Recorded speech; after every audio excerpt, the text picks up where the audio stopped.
Coordinadora científica del trabajo. Bueno, buenos días. Muchísimas gracias por venir, por acompañarnos a la presentación de esta monografía y, por supuesto, al director del Servicio de Publicaciones, a Pepe Marchena, por haber acogido la iniciativa de la publicación y darnos la oportunidad de presentarlo. También quería dar las gracias al Servicio de Publicaciones de la Universidad de Málaga, porque, como ha comentado Pepe Marchena, es una edición conjunta que la entendíamos porque es un proyecto en el que no solo se trata de una investigación de las necrópolis de Cádiz, sino también de las necrópolis de Málaga. Él lo ha dicho, esto es el resultado de un proyecto de investigación que nos concedió el Ministerio de Economía y Competitividad, y que lo hicimos para presentar un panorama que creíamos que era interesante plantear, en el sentido de que las tres ciudades que escogíamos, Elbursus, Gadir y Malaca, las tres son emisoras de moneda, tienen moneda propia, las tres son ciudades de clara raigambre fenicio-púnica, y las tres modificaron gran parte de sus conductas con la presencia romana en Hispania. Y no se había tenido en cuenta el hacer un análisis detenido de lo que era, no ya qué tipo de moneda aparece, sino dónde aparece y con qué aparece. Y, por lo tanto, incluir el numerario dentro del ritual funerario, tanto de época púnica como de época romana. Sobre todo porque las necrópolis son laboratorios privilegiados para llevar a cabo la investigación.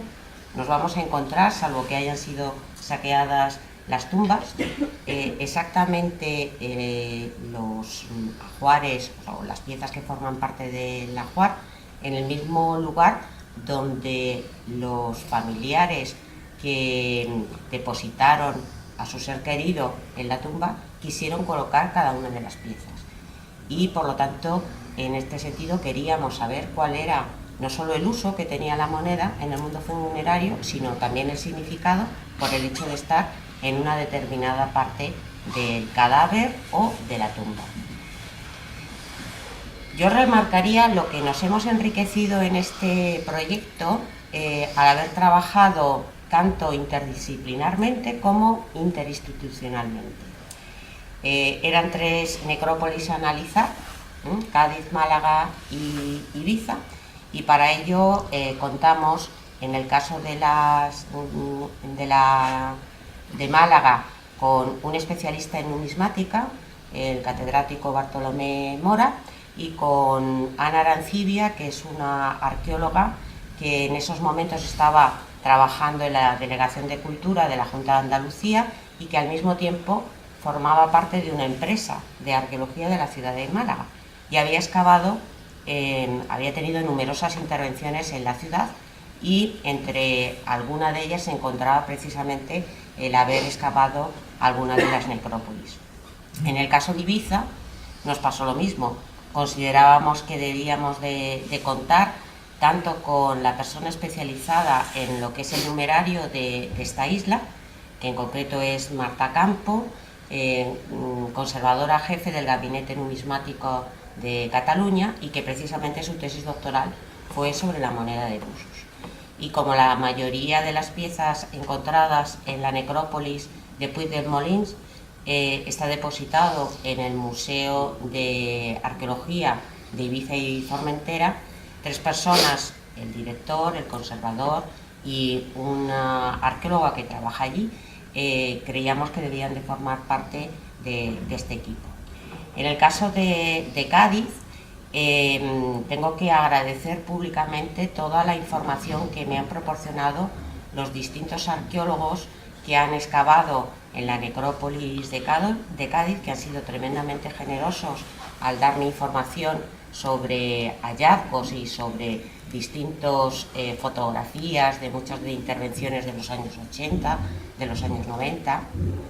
También decir la generosidad de la Delegación de Cultura de Cádiz, a través de Ana Troya, que nos acompaña aquí, que me dejaron escanear toda la documentación de las diversas memorias de intervención, así como digitalizar las fotografías, planos, y que indudablemente ha enriquecido muchísimo la información. Yo siempre digo que sin esa colaboración de estos arqueólogos hubiera sido imposible llevar a cabo este trabajo. Y por supuesto también en Cádiz, y siempre acompañándome en estos trabajos, a la doctora Elena Moreno, que se ha integrado en esta investigación tanto desde el punto de vista iconográfico como desde el punto de vista de la interpretación de la ritualidad en el mundo púnico y romano. Y claro, cuando hablamos de moneda en las tumbas, enseguida nos viene a la mente la imagen tan conocida del óvulo de Caronte. Y nosotros no nos atrevíamos, arqueólogos y numismáticos, a leer las fuentes directamente para interpretar si lo que nos decían los datos arqueológicos concordaban o no con esta información. Y por eso contamos con un gran especialista, que es Joaquín Ritoré, también de la Universidad de Cádiz, a quien le propusimos que formara parte de este equipo de investigación del proyecto, y es el que ha analizado, ha hecho una recopilación, como luego verán, de todas las fuentes griegas y latinas referidas tanto a Caronte como a óvulo, como también sobre lo que es la presencia en los textos de la moneda en el mundo funerario. Creo que esto es lo que evidentemente ha enriquecido más el proyecto de investigación, y los resultados, como verán, hay que decir que son muy desiguales. No es un libro que trate igualmente cada una de las necrópolis, de los hallazgos en las necrópolis, porque la realidad arqueológica de cada uno de estos cementerios también es diferente. Entonces, por eso consideramos, después de haber realizado toda la recopilación, que debíamos de organizar la publicación en 6 apartados, 6 capítulos. Uno que incidíamos muchísimo en la metodología de cómo se debía de tratar los hallazgos numismáticos en las áreas cementeriales.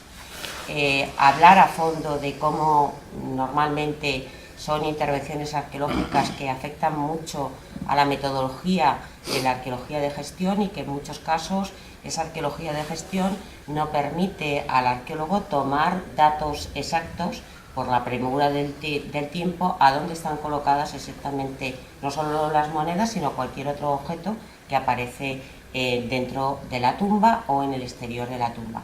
Y queríamos hacer una llamada de atención en este sentido, y por lo tanto planteábamos en este primer capítulo esos problemas de investigación que hemos tenido nosotros al abordar este tema, pero lo tendrá también cualquier persona que aborde cualquier registro material en los cementerios ebusitanos, gaditanos y de Málaga. Luego hay un estudio individualizado de la presencia de moneda en cada una de las 3 necrópolis, un análisis de lo que nos dicen las fuentes, como comentaba antes, en los textos tanto griegos como latinos, y luego hay una contrastación de toda la información. Después de haberlo hecho individualizadamente, se ha hecho una contrastación entre las 3, y también una integración de cómo, como verán ustedes, los textos nos dicen unos aspectos y unas cuestiones, y la arqueología nos aporta otra. Pensábamos que era una investigación necesaria, porque por un lado hay un problema de tratamiento de la información, como les decía antes, por la premura que hay en muchos casos a la hora de hacer las intervenciones arqueológicas, en que no se recoge el lugar exacto de deposición de la moneda. Y luego también había un problema historiográfico, y es que no solo a nivel español, sino prácticamente en todas las necrópolis del Mediterráneo, tanto de época púnica como de época romana, prácticamente es un tema no tratado. Por lo tanto, es virgen. En muchos casos, algunas publicaciones que han hablado sobre los hallazgos de las monedas en tumbas no hacen un análisis detenido de todas las deposiciones, sino de aquellas tumbas que por determinados determinadas colocaciones peculiares del numerario por determinada cantidad son resaltables o son reseñables, y únicamente son esas las estudiadas y las recogidas.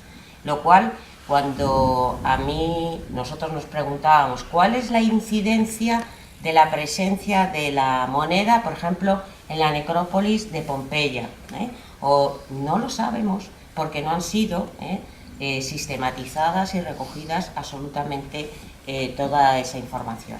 En el caso de las 3 necrópolis estudiadas pasaba exactamente lo mismo, y por lo tanto pensábamos que era necesario abordarlo. Para llevar a cabo, por lo tanto, este proyecto hacía falta una metodología que a nivel de arqueológico numismático había que hacer una lectura detenida de todos los informes y memorias de excavación. Habría que llevar a cabo una revisión de todos los materiales numismáticos en los distintos museos de estas ciudades, y toda esa información fue introducida en una base de datos que nos permitió contrastar tanto individualmente como entre las 3 necrópolis, porque, como verán, sobre todo en el caso de Cádiz, la información era riquísima y muy numerosa.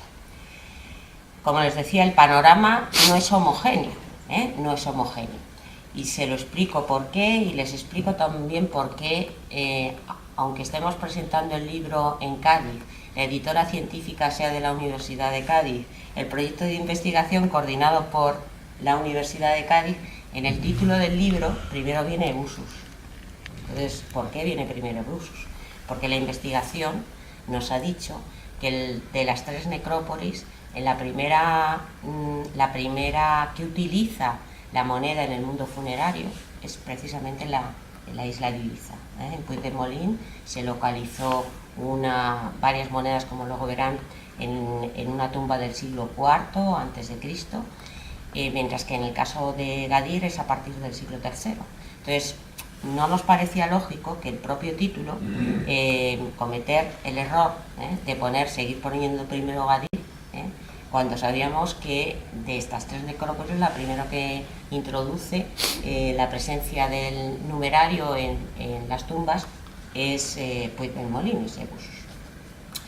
¿Qué es lo que sucede? Si ustedes ven estos 3 planos de las distintas necrópolis de estas ciudades, ven ustedes que en el caso de Cádiz es donde se multiplican el número de hallazgos. En concreto, son 300 tumbas donde hemos localizado monedas procedentes de 58 intervenciones arqueológicas.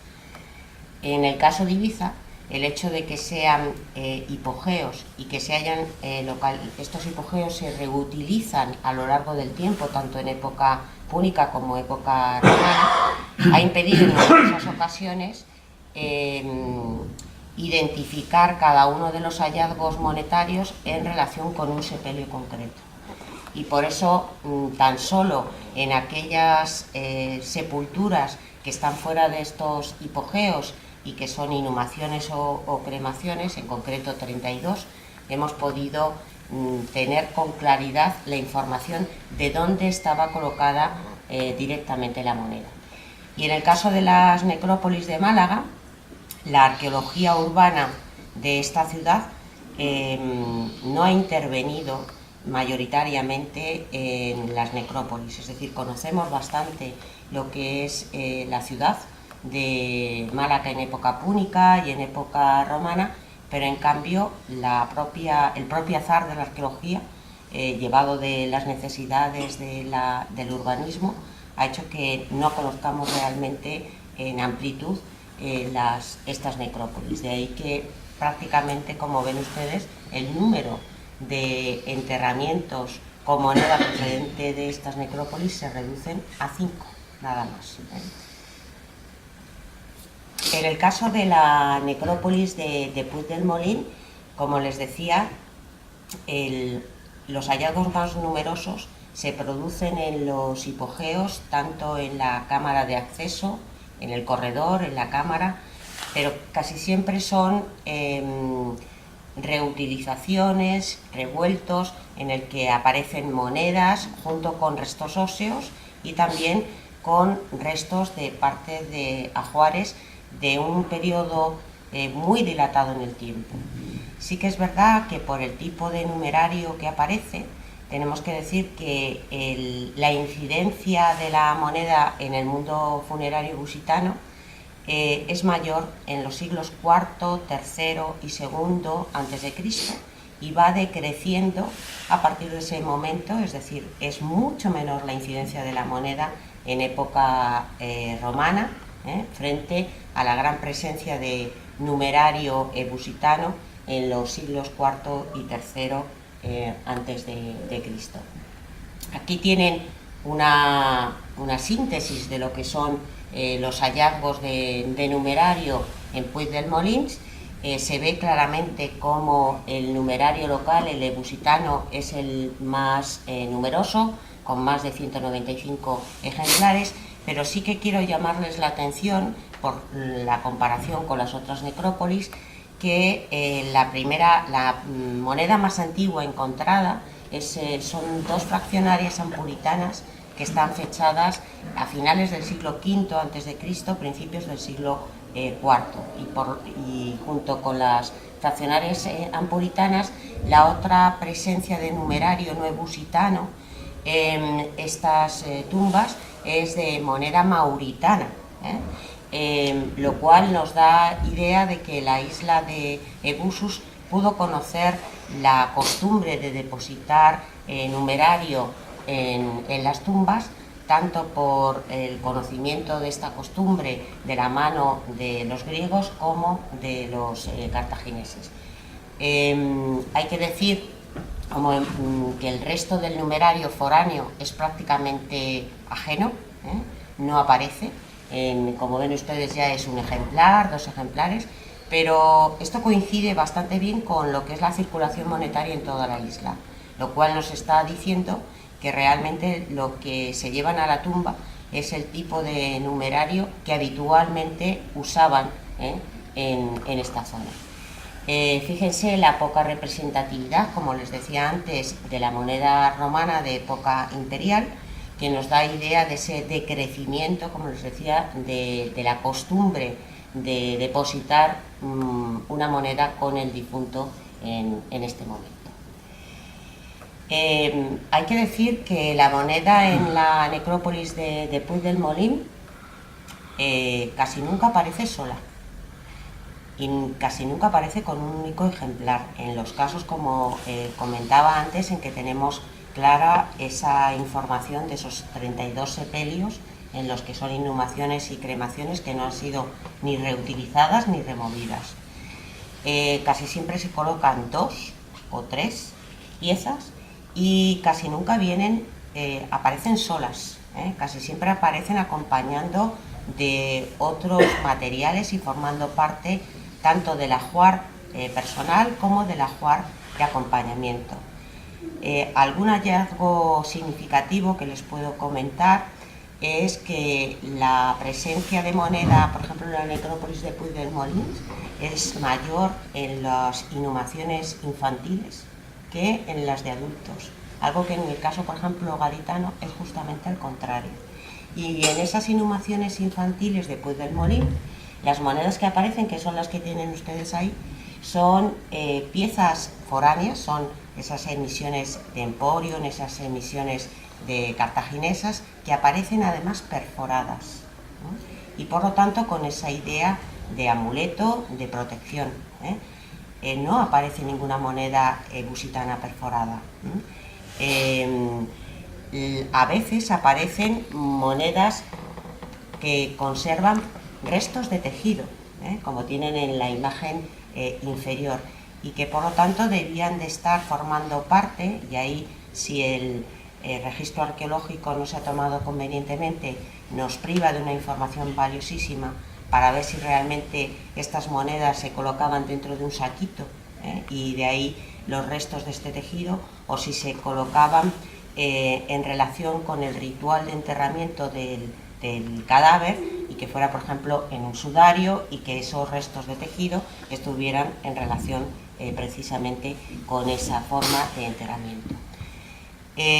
La deposición más habitual, en el caso del contacto con el difunto, en el caso de la necrópolis de Puigdemolins, es en el pecho, ¿no? Es la más habitual. Y es el único caso en la necrópolis, en algunas tumbas de época romana, donde tenemos documentado una moneda en la boca. Por lo tanto, es el único caso en el que podemos considerar que puede ser interpretado como óvulo de Caronte por la disposición concreta. Pero otras veces aparece no acompañando, como decía, al cadáver, sino formando parte de ese ajuar de acompañamiento, junto con ungüentarios, lucernas, incluso hallazgos tan significativos como esta hucha, con 2 monedas en su interior, 2 monedas de busus, que nos están hablando de ese concepto del ahorro, de posesión del dinero para la otra vida. En el caso de las necrópolis de Gadir, tanto en época púnica como luego de la necrópolis de la ciudad romana de Gades, hay que decir que la información ha sido riquísima, riquísima, lo cual es lógico porque tienen que tener ustedes en cuenta que prácticamente de estas 2 ciudades, de la época púnica y de la época romana, lo que mejor conocemos precisamente es su mundo funerario, es lo que más se ha excavado. Otra cosa distinta hubiera sido plantear una investigación sobre el uso de la moneda en el ámbito urbano de la ciudad, ¿no? Hay que decir que aparece, como les decía antes, en el caso de Gadir, a partir de contar con numerario propio, es decir, esta costumbre en Gadir está claramente vinculada con contar con su propio numerario, diferente por lo tanto a lo que acabamos de ver en Puigdemolins. Aparece, como ven ustedes, una presencia muy significativa porque hemos localizado más de 414 monedas en tumbas. Si ustedes me preguntan cuál es la incidencia, es decir, qué tanto por ciento, yo les acabo de comentar que sean de 58 intervenciones arqueológicas tenemos información, pero son muchas más las intervenciones arqueológicas que se han hecho en Cádiz relacionadas con el mundo funerario. Y por eso, en tanto por ciento, yo les tengo que decir que aproximadamente representa un 12%, un 12% de presencia. Sí que es verdad que en el caso gaditano, además de encontrar monedas en las tumbas, se han recuperado más de 219 monedas procedentes de otras estructuras edilicias relacionadas con la necrópolis o vinculadas con la necrópolis, en pozos, en piletas, en fosas, que representan, como veremos, un número muy significativo para entender la presencia de moneda en el mundo funerario, no solo en relación con el difunto, sino también en relación con todos los rituales que se llevan a cabo en el mundo funerario. Y también, fíjense, el número de más de 432 monedas encontradas en ambiente funerario, es decir, en distintos lugares de la necrópolis, que sin duda nos está hablando sobre la frecuentación de estos camposantos, que hoy en día seguimos haciéndolo y que es una costumbre que viene desde tiempo atrás. Por lo tanto, como ven ustedes, la información es riquísima con respecto a lo que hemos visto en el caso ebusitano y lo que veremos también en la necrópolis malaquitanas. Aparecen en el caso de Gadir, como les decía, el momento álgido es el siglo II y el siglo I a.C. Yo les he dicho que está constatado desde el siglo III, porque tenemos moneda de Gadir de ese momento, y hay que decir que la moneda aparece tanto acompañando al difunto en inhumaciones en fosa simple, pero también aparecen en distintos momentos de la ritualidad, tanto cuando se excava la fosa, como cuando se deposita el cadáver, como cuando se cubre, que se coloca también una moneda, o cuando se cierra el enterramiento.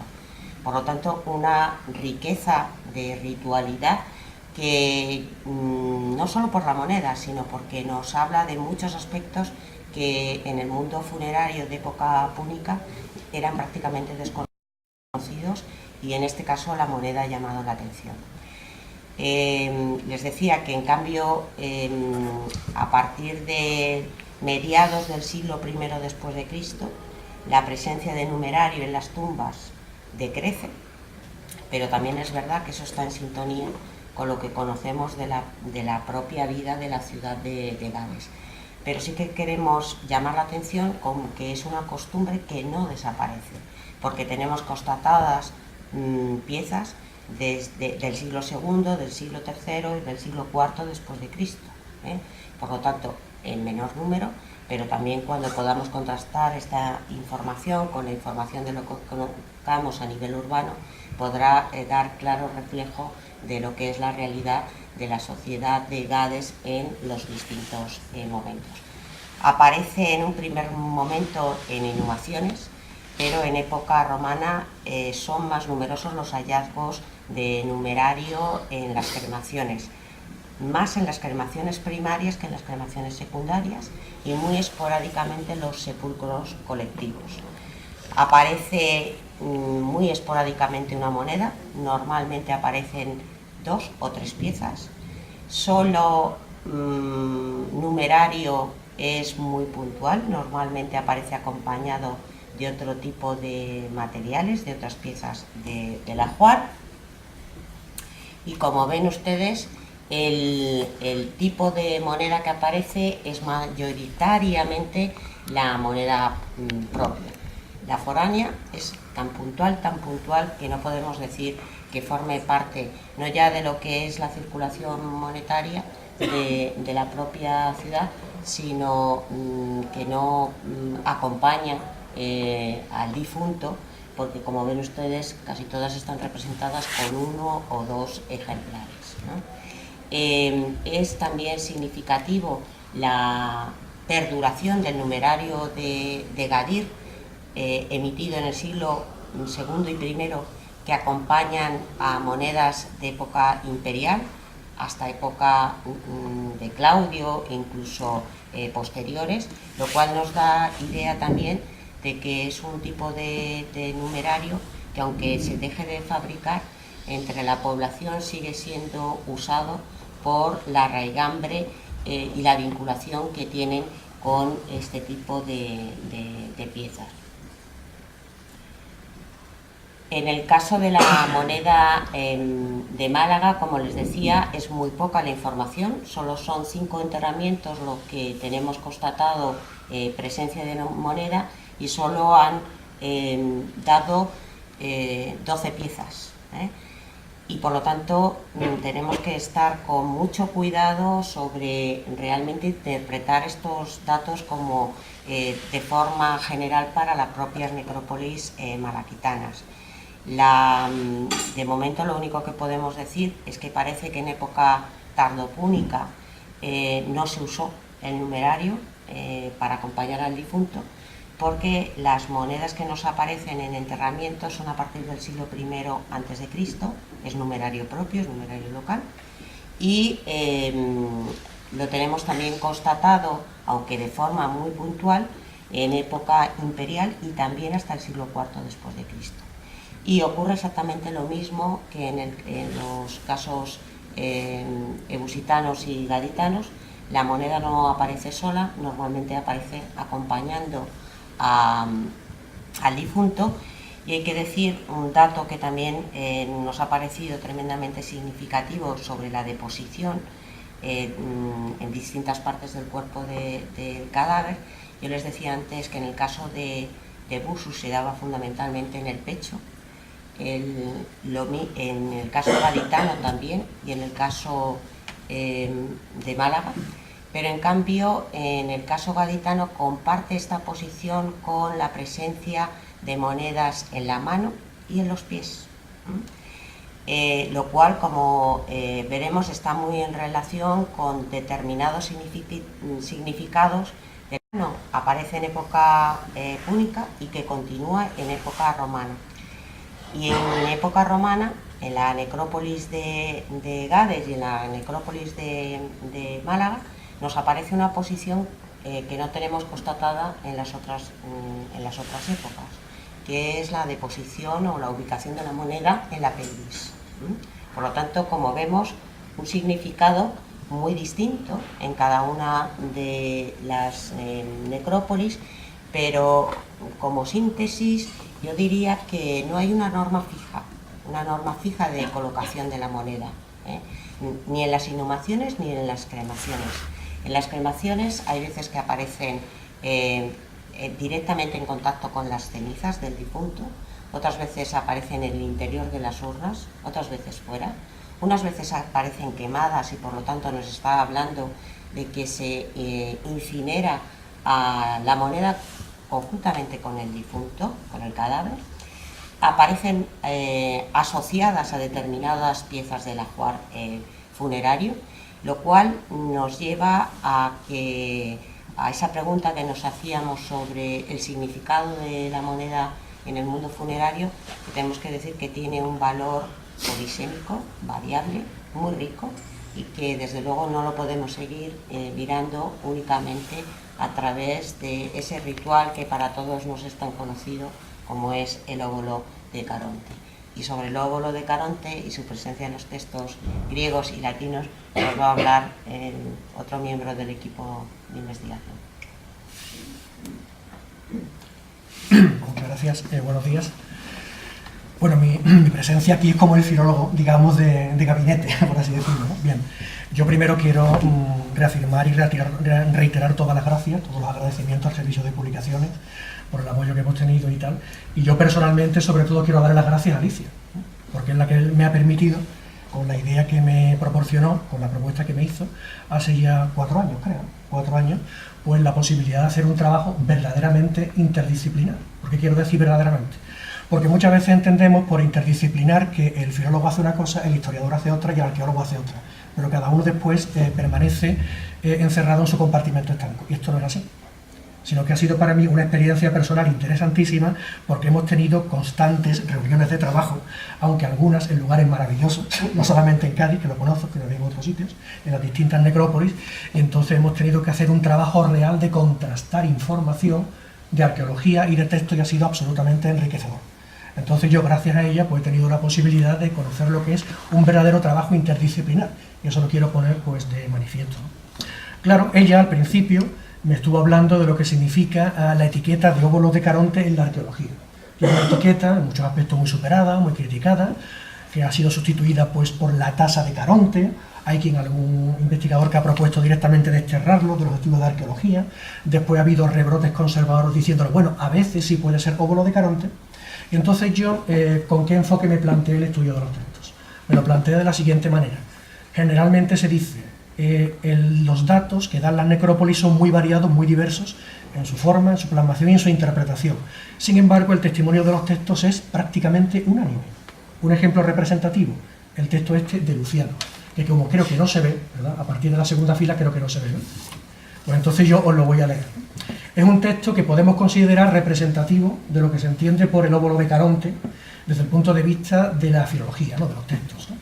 Pertenece al de Luto, sobre el luto, un tratado de Luciano de Samosata, siglo II después de Cristo, donde se nos dice, tan arraigado, se me escucha, ¿verdad? Tan arraigado está todo esto entre la mayoría, que cuando muere algún miembro de la familia, lo primero de todo exponen su cadáver poniéndole un óbolo en la boca. Esa es la visión tradicional. Óbolo, esto es toma. Destinado a ser el pago para el barquero por la travesía. Esa es, digamos, la teoría básica, la visión tradicional del óbolo de Caronte. Para pagarle al barquero por la travesía del Aqueronte, ¿se entiende? Para ir al otro lado. Claro, ahora viene ya el comentario jocoso de Luciano, que es completamente ateo, y se ríe de estas cosas, ¿no? Y dice, sin pararse a pensar antes qué moneda es la que se cotiza y maneja en el mundo subterráneo, y ver si tiene validez allí el óbolo ático o macedonio o egineo, o si no sería mucho más práctico no tener que pagar el pasaje. Así, si el barquero no lo recibiera, llegarían o podrían ser enviados de nuevo arriba a la vida. Aquí tenemos ya el razonamiento burlesco de Luciano. Pero con independencia de la segunda parte, que es la reflexión del filósofo cínico, lo primero representaría lo que sería un ritual tradicionalmente considerado como establecido. A todo difunto se le enterraba depositándole un óvulo en la boca para pagarle al barquero. Esa es la visión tradicional. Bien, y frente a esta visión tradicional, yo me planteé, bueno, quizá los textos griegos y latinos no dan una visión tan absolutamente uniforme como la que se piensa. Quizá a lo mejor hay un prejuicio interpretativo, exegético, de los textos antiguos, que queremos que todos nos digan lo mismo y realmente no nos dicen lo mismo en las distintas épocas. Y entonces ese es el enfoque que yo me permití hacer, ¿no? Y para ello, pues, hice lo siguiente, ¿no? Para empezar, recopilar textos, que ha sido la primera tarea. Afortunadamente hoy hay medios informáticos que ayudan muchísimo, ¿no? Una recopilación exhaustiva de todos los textos griegos y latinos literarios sobre el óvulo de Caronte, pero no solamente literarios, sino no literarios, que eso me pareció particularmente interesante. Hemos revisado papiros mágicos, hemos revisado inscripciones, hemos revisado, en fin, toda una gama de textos que salen, digamos, de la órbita del campo considerado tradicionalmente como investigable, que es el literario, ¿no? Y entonces el resultado ha sido sumamente interesante. Y por supuesto también, en relación con lo literario, no solamente hemos estado viendo los textos de Aristófanes o de Euripio, de quien sea, sino que le he prestado una especial atención a los escolios, porque los escolios o comentarios que se han hecho a lo largo de toda la antigüedad a propósito de los textos nos transmiten unas informaciones muy valiosas acerca del óvulo. Aquí Aristófanes se refiere a tal óvulo con tal significado. Esos escolios son una mina. Y aquí en filología clásica tenemos la ventaja de que prácticamente todos los escolios de todos los grandes autores están perfectamente sistematizados y clasificados por algún alemán, perfectamente ordenados, y entonces no hay ningún problema para estudiar los escolios, ¿vale? Y después, lo que hemos hecho, y lo hemos plasmado en la publicación, le agradezco a Alicia la inmensa paciencia que ha tenido conmigo, porque como filólogo puntilloso, pues lógicamente hemos tenido mucho cuidado en poner los textos originales, griegos y latinos, con muchísimo cuidado, con todos los diacríticos y tal, los hemos clasificado por etapas, y sobre todo hemos hecho dos grandes grupos, si lo pueden ver en la publicación. Un primer corpus de textos que solamente se mencionan por cita, donde hay una mención a Caronte. Ahí simplemente se dice la referencia. Y a continuación un segundo apéndice, que es el más interesante, donde se habla de moneda. Sería imposible, haría falta una publicación especial solamente para los textos de Caronte, que a mí no me interesaban tanto. Nos interesaban aquellos textos en los que se hablaba de moneda.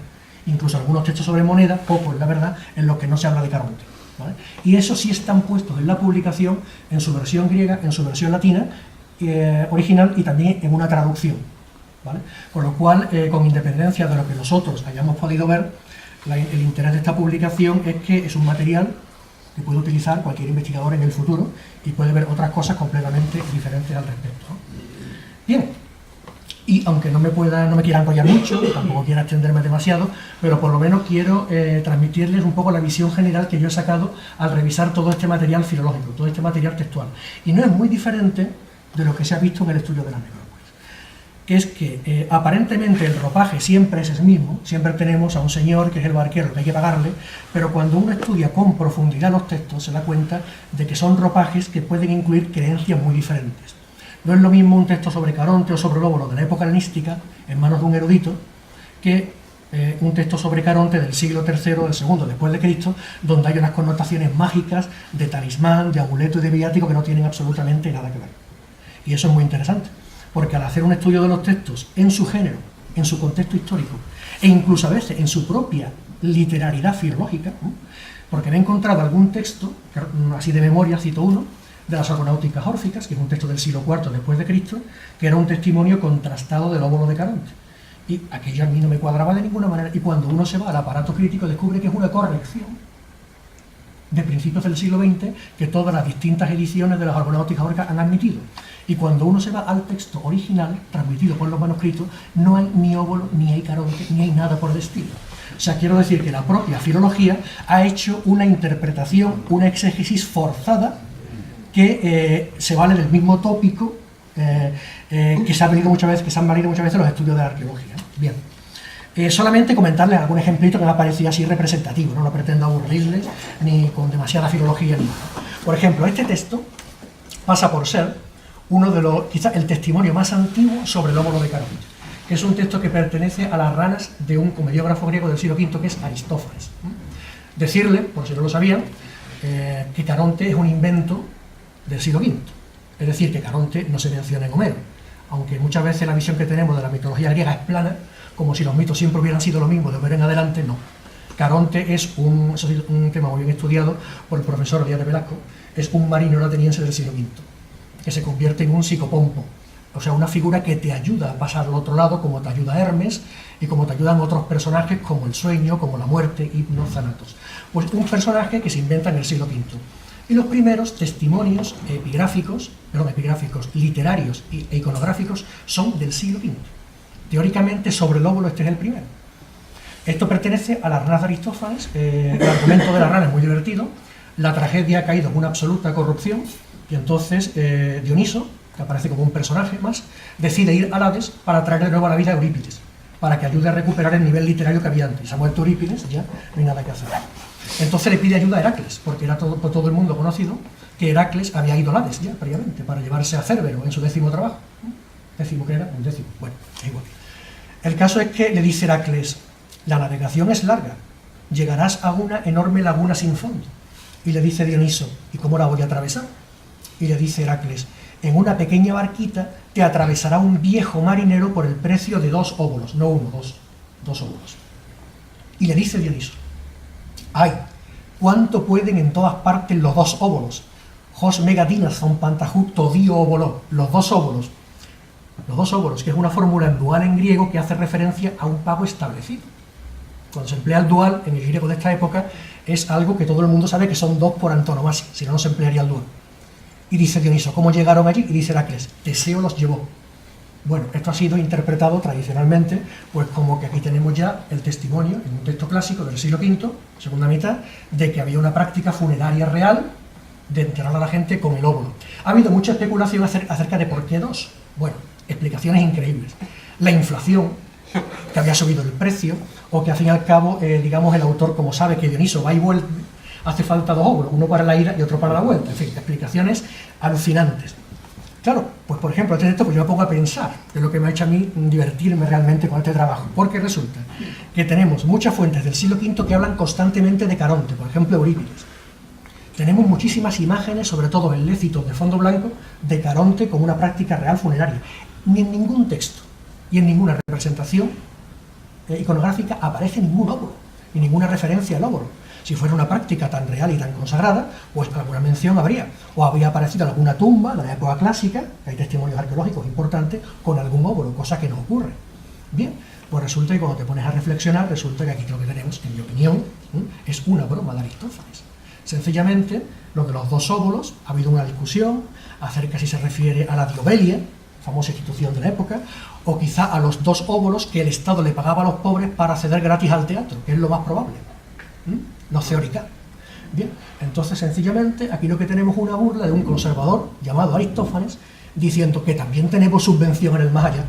¿Y quién ha llevado subvención al más allá? Y le dice con mucha gracia Heracles: Teseo. Claro, un ateniense. Teseo es la encarnación del político ateniense. Es decir, que cuando se ve esto en su contexto quizás no está tan claro. Yo no me he atrevido a decir esto niega el óvulo de Caronte, pero por lo menos lo he cuestionado. Esta reflexión, pues prácticamente la vamos practicando los distintos textos y te hacen, pues, digamos, también someter a una cierta criba lo que se considera que son testimonios absolutamente indiscutibles.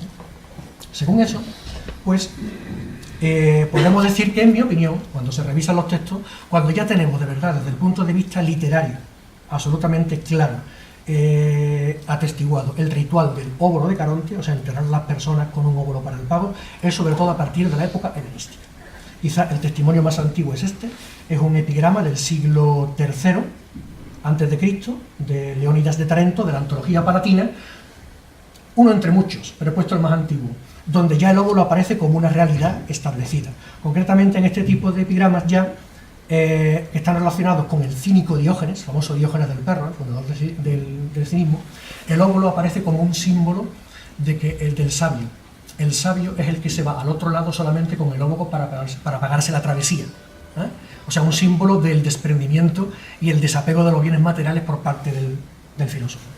Entonces, el texto: tú que en el esquife sombrío navegas por estas aguas del Aqueronte, del Hades triste acólito, acoge, aunque tengas tu balsa espantable de muertos cargada, al perro Diógenes. se apela a Caronte para que se lleve al filósofo. No tengo en mi bagaje sino una alcuza, la alforja, la mísera capa y el óbolo que el viaje paga de los difuntos. Este es el primer testimonio absolutamente ya indiscutible. Cuanto en la vida tenía, lo traje todo ello conmigo a Hades. Nada bajo el sol he dejado. Caronte, en el cinismo, le pasa como a Heracles, como a Odiseo, que se convierte en un símbolo moral. En este caso, la criba que hace que Diógenes, el filósofo, pase por su superioridad moral, ¿vale? Bien, todo esto ya será una broma continua en Luciano, textos ya de la época imperial, tardíos, donde constantemente se alude a que ya, en una exageración absoluta, el filósofo cuando baja a Hades no lleva ni un óbolo, porque ni eso quiere llevarse, y Caronte no quiere dejarlo pasar, ¿no? Digamos que ya la hipérbole propia de la época imperial. Bien, en la época helenística tenemos otros muchos testimonios del óbolo de Caronte. Yo no quería ponerlo aquí todo, solamente uno muy representativo, por parte de eruditos, de especialistas, en fin, sabemos que era una práctica realmente bastante establecida y consagrada. ¿Qué ocurre en la época imperial? Pues lo que les decía antes, en la época imperial aparentemente el mito sigue siendo el mismo, pero yo entiendo que quizá bajo ese ropaje habitual hay un sentido diferente. Cuando uno lee inscripciones de la época imperial, incluso papiros de la época imperial sobre Caronte, se da cuenta que ya no es lo mismo. Caronte ya no es el apacible marinero que nadie quiere ver, viejo, pero que al fin y al cabo te acompaña, te enseña el camino. No, ya Caronte es directamente el demonio de la muerte, y la gente le tiene pavor a Caronte, es otra cosa completamente diferente. Y a Caronte hay que conciliárselo con muchas cosas, como tienes que conciliarte a las Erinias o a Cérbero. Es decir, Caronte sigue siendo el barquero, pero un barquero terrorífico, prácticamente la personificación de la muerte. Y de hecho uno lee inscripciones preciosas de gente que ha sido iniciada en cultos mistéricos que dice: niño, hijo, no tienes que tenerle miedo a Caronte porque Osiris te protegerá, por ejemplo. O incluso inscripciones preciosas, que están todas incluidas, de ateos, que dicen: no te preocupes por Caronte, porque cuando te mueras no hay absolutamente nada, con lo cual no te vas a encontrar a nadie. Pero Caronte era algo que daba miedo. No era una figura lenitiva que te ayudaba a pasar al otro lado, sino que era un demonio terrorífico. Y entonces, claro, los textos de época imperial, tanto romanos, bueno, este va de época republicana, romano, como griegos, aluden ya al óbolo no simplemente como un medio de pago, sino como lo que llamaba en Alicia un viático. Es decir, algo que te acompaña por el camino y que tiene una función como de talismán, algo que te acompaña para desenvolverte en el otro lado. Y no tiene por qué ser uno. Por ejemplo, he traído un par de textos representativos. Este, por ejemplo, es de Plauto, del cartaginés, por cierto, que era del cartaginesito, el Buenulus, donde se nos habla de un señor que por una serie de circunstancias se había quedado en la más absoluta ruina. Y termina diciendo el texto: al verse privado de su único hijo, cae enfermo de pena, nombra heredero a su primo hermano y partió para el Aqueronte sin un óbolo para el viaje.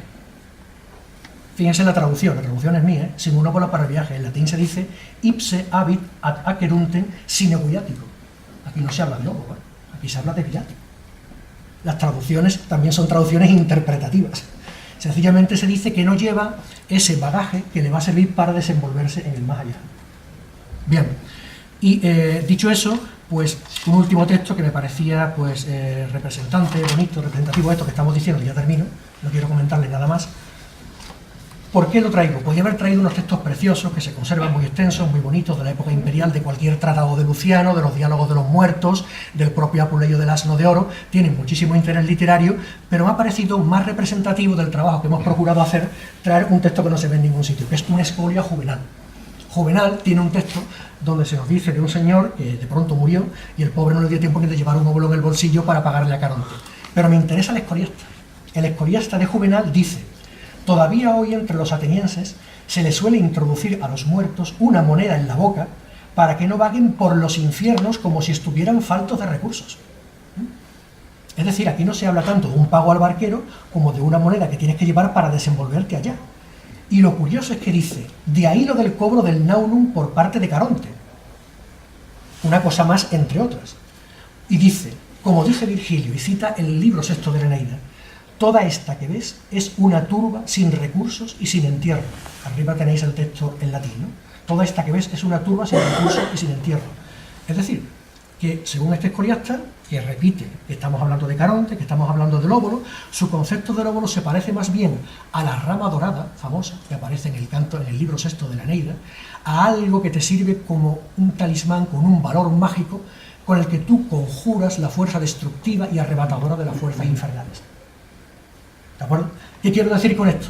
Conclusión, y ya termino.